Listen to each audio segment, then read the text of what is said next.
Good morning সবাইকে। কেমন আছেন সবাই? তো আজকে সকালবেলা আমার বরের আবদার ছিল চাউমিন খাবে। তো রোজ রোজ একঘেয়ে টিফিন থেকে একটুখানি আলাদা আজকে চাউমিন বানালাম। তো সেই ব্লগটা আজকে তোমাদের সঙ্গে শেয়ার করব। দেখতে থাকো, ভালো লাগলে অবশ্যই লাইক কমেন্ট শেয়ার করবে।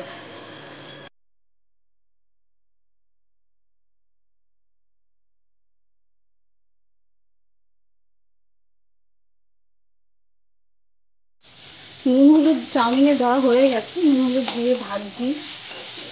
এই চাউমিনটা ছোটোবেলায় স্কুলে নিয়ে যাওয়ার টিফিন ছিল আমাদের একসময়। আমার মতো অনেকেই এই চাউমিনটা বাবা স্কুলে নিয়ে যেতেন আপনারা।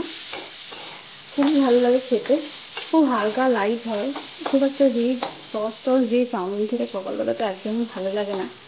তো যেই কারণে লাইট চাউমিন এরকম আলু পেঁয়াজ দিয়ে চাউমিন ভেজে খুব মজার একটা কথা। আমি যখন গুজরাটে থাকতাম তখন আমাকে সবাই বলতো যে এটা কীরকম খাওয়া, মানে এরকম এই চাউমিনটা আবার কীরকম রান্না, আলু পেঁয়াজের চাউমিন।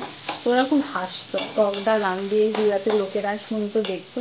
আলু ভাজা, আলুর তরকারি খেয়ে আলু জিরে ফোড়ন দিয়ে ওরা যখন আমি টিফিন নিয়ে যেতাম অফিসে, ওরা তো খেত, খেয়ে খুব ভালো বলতো, কিন্তু খুব হাসতো আবার এরকম আমার আইটেম হয়, এত সাদা এত হালকা করে কী করে রান্না হতে পারে। তো ওরা খুব সারপ্রাইজ হয়ে যেত। তো সেই কথাগুলোই মনে পড়ে যায়। তো আমার আলু ভাজাটা মোটামুটি হয়ে গেছে, এবং এর মধ্যে আমি ডিম দিয়ে দেবো। তো অনেকেই আলাদা করে ডিম অমলেট করে দেয়, আমি যখন মাঝখানে দিয়ে দেবো। মাঝখানে দিয়ে দিলে পরে কী হয়, আলুর মধ্যে ডিমটা যখন খুব সুন্দর করে ঢোকে, ডিমের ফ্লেভারটা গন্ধটা খুব ভালো করে ওঠে।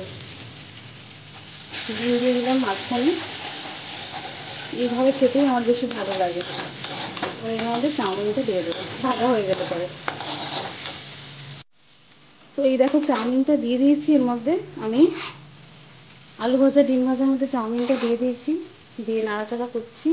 আর একটু ভাজা ভাজা হয়ে গেলে মোটামুটি খাওয়ার মতন রেডি হয়ে যাবে।